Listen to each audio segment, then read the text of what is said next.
আমরা যে আজকে এই রোজার মাধ্যমে যে বিষয়টা তুলে ধরব, লাআল্লাকুম তাত্তাকুন, এই রোজার মাধ্যমে আমরা তাকওয়া অবলম্বন করি, তাকওয়া অর্জন করি, সেই বিষয়ে আজকে সেই শব্দটা থেকে শুরু করলাম।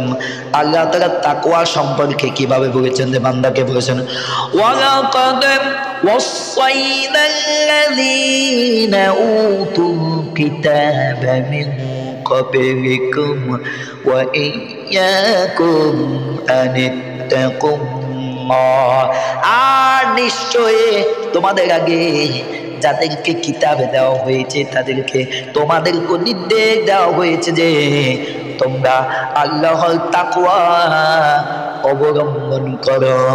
তোমাদেরকে না, তোমাদের পূর্ববর্তী যত নবী, যত কওম, যত উম্মত, যত জাতি পৃথিবী জমিনে আগমন করেছে, আমার আল্লাহ রাব্বুল আলামিন সমস্ত নবীদের উপরে নির্দেশনা দিয়েছে তাকওয়ার কথা।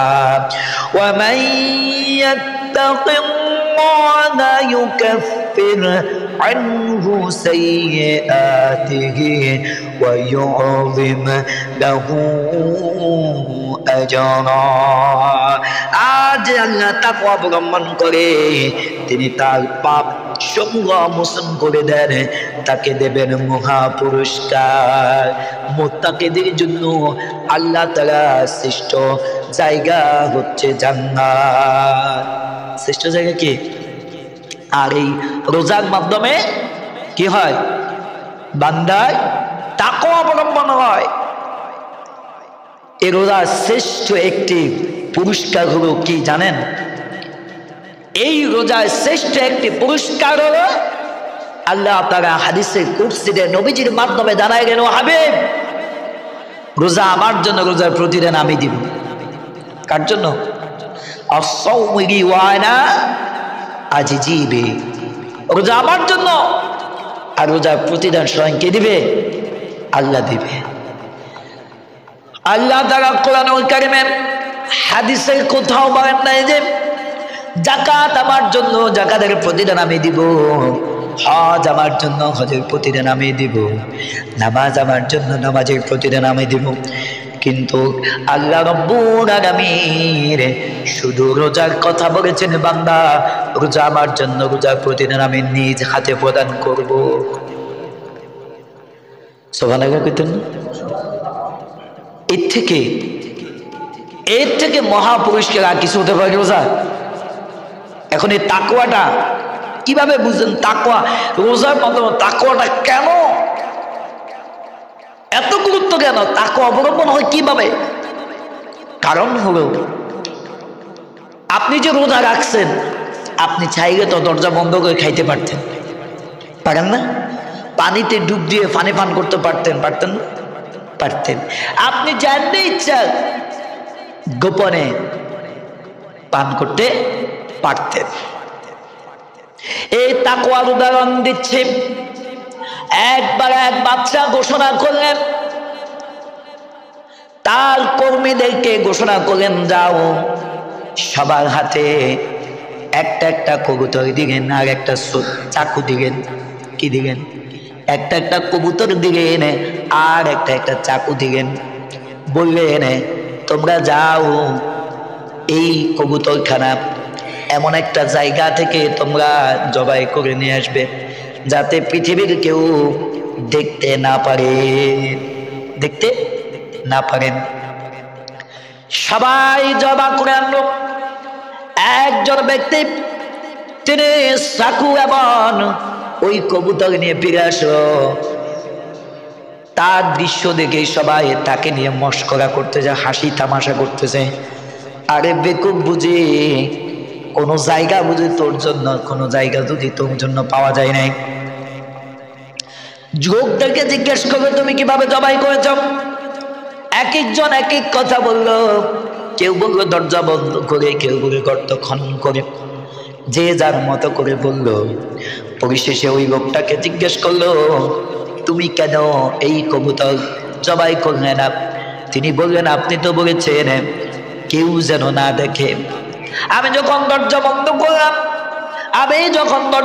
করলাম জবাই করার জন্য আমি দেখতে পেলাম দুনিয়ার কেউই দেখে নাই, আমার রব আল্লাহ তাআলা আমার দিকে তাকিয়ে আছে।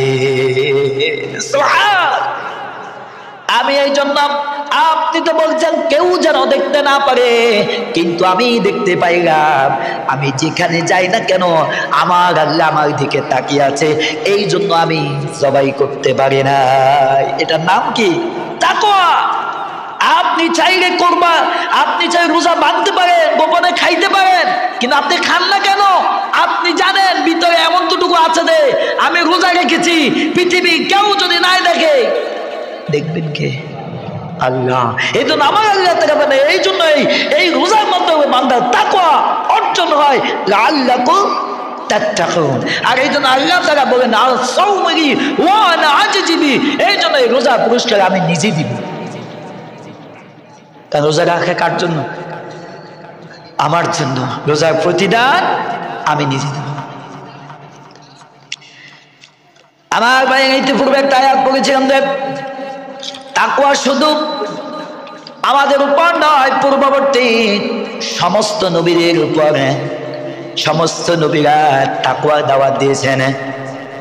এক নাম্বার হলো হযরত নূহ আলাইহিস সালাতু ওয়াস সালাম, সূরাতুশ শুআরা 106 এবং 6 থেকে 8 নম্বরেতে হযরত নূহ আলাইহিস সালাতু ওয়াস সালাম তার কওমকে তাকওয়া দাওয়াত কিভাবে দিয়েছেন তিনি বলেছেন, ইল ক্বালা লাহুম আখুহুম নূহুন আলা তাত্তাকুন ইন্নী লাকুম রাসূলুন আমিন ফাত্তাকুল্লাহা ওয়া আতিউন।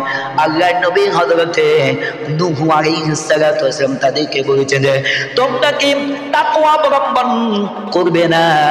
আমি তো তোমাদের জন্য এক বিশ্বস্ত রাসূল, অতএব তোমরা আল্লাহ তাআলার প্রতি তাকওয়া অবলম্বন করো। সমস্ত নবীরা এই তাকওয়া দাওয়াত দিয়েছেন, সমস্ত নবীরা আল্লাহর দাওয়াত দিয়েছেন, সমস্ত নবীরা আনি'বুদুল্লাহ ওয়াজতানিবুত তাগুত, আল্লাহর বন্দেগী করো, আল্লাহর গোলামি করো, আল্লাহর দাসত্ব করো, আল্লাহর হুকুম মোতাবেক চলো। সব নবীকে দিয়েছেন। নূহ আলাইহিস সালাতু ওয়াস সালাম তার কওমকে এই তাকওয়ার কথা বলেছেন।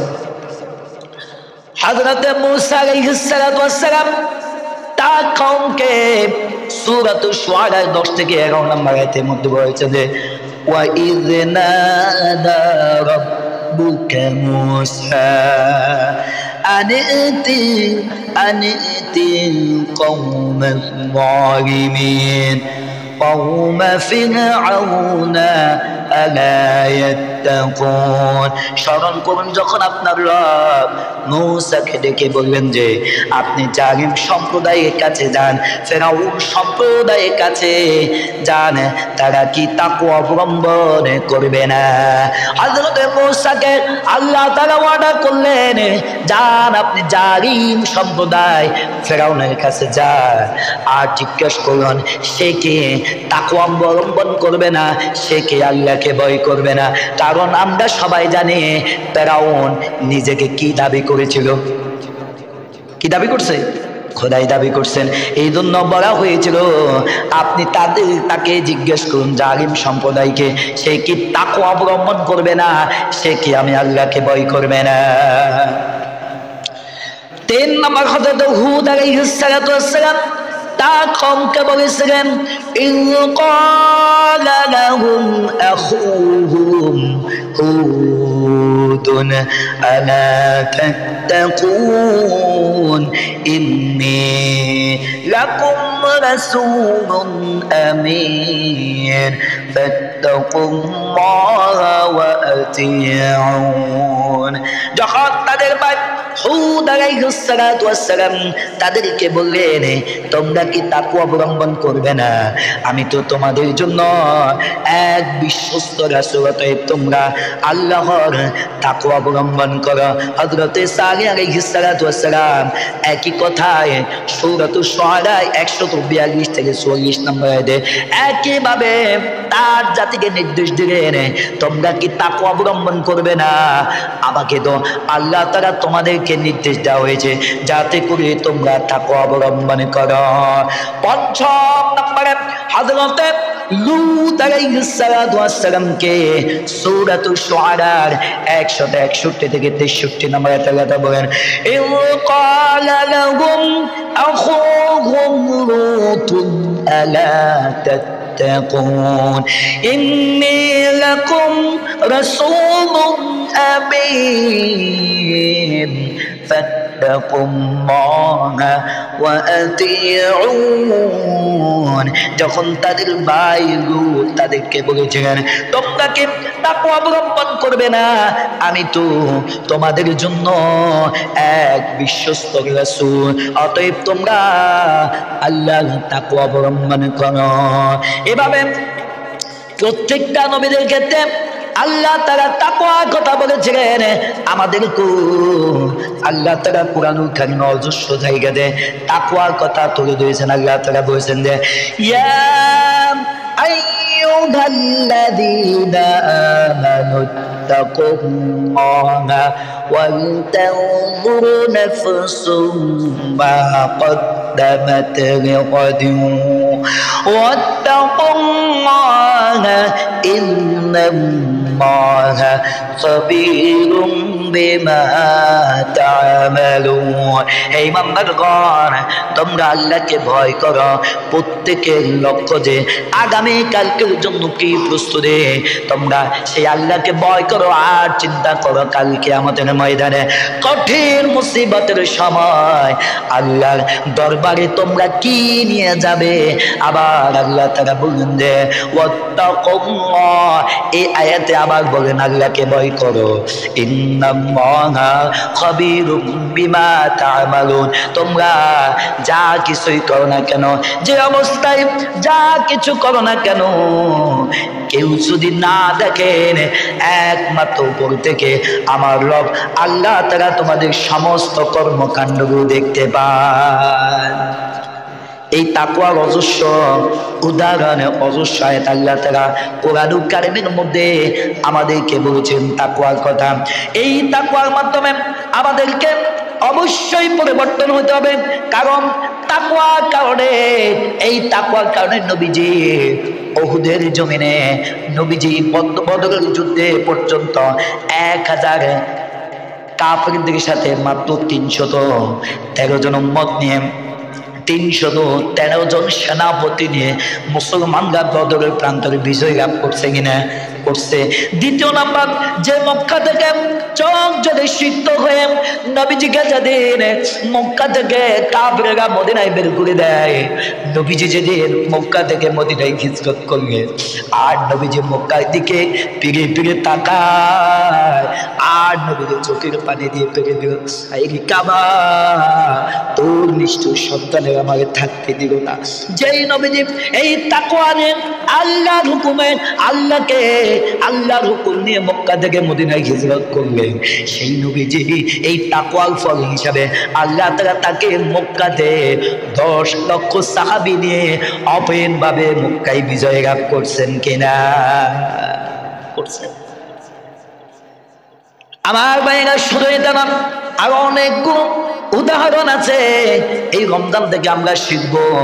এখানে অনেকগুলো আয়াত, সময় তো শেষ হয়ে গেছে। তাহলে আল্লাহ তাআলা বললেন, হে ইমানদারগণ, তোমাদের উপর রোজা ফরজ করা হয়েছে। ইয়া আইয়ুহাল্লাযীনা আমানু কুতিবা আলাইকুমুস সিয়ামু কামা কুতিবা আলাল্লাযীনা মিন ক্বাবলিকুম লাআল্লাকুম তাত্তাকুন। তোমরা যদি রোজা রাখো, শুধু তোমাদের উপর নয়, তোমাদের পূর্ববর্তী জাতির উপর আমি রোজা ফরজ করেছিলাম। আর এই রোজার মাধ্যমে বান্দা তুমি তাকওয়া অবলম্বন করবে, আর এই তাকওয়ার জন্য আমি আল্লাহ পুরস্কার আমি নিজ সাথে প্রদান করব আসসাউমিহি ওয়া আনা আজিজিবি। বিগত বছর আপনারা শুনতে পাচ্ছি, বিগত বছর আমরা জানি অনেকে রোজা প্রথম কয়টা আদায় করত, পরে আর খবর থাকে না। অনেকে খুব উৎফুল্লভাবে প্রথম কয়দিন তারাবির নামাজে মসজিদ ভরপুর, এরপরে হুজুর এক কাতার নিয়ে নামাজ আদায়, ঠিক না? আবার কিছু কিছু লোক আছে 4 রাকাত বা 8 রাকাত বা 10 রাকাত পরে পিছন দিকে আবার দোকানে যায় আড্ডায়। আবার কেউ আছে কি করে, কয় নামাজ তারাবি শুরু হয়েছে, তারাবি মোটামুটি 10-15 রাকাত শেষ হোক, আস্তে আস্তে যাই ধর্ম, লাস্টে হয় কেউ 1 রাকাত বা কেউ 2 রাকাত। এমন ছেলে আমরা মুসল্লি। আমার ভাইয়েরা, এই যে মাহে রমজান এতক্ষণ কথা বললাম, হয়তো ছোট মানুষ সামান্য কিছু কথা বললাম। বর্তমান ইউটিউবে জামানা, বর্তমান সোশ্যাল মিডিয়ার জামানা, এই রমজান সম্পর্কে কত চমৎকার কথাগুলো আছে। সুতরাং এখন থেকে প্রস্তুতি নেন, সবাই রোজা রাখবেন কিনা? সবাই রোজা রাখবেন তো ইনশাআল্লাহ।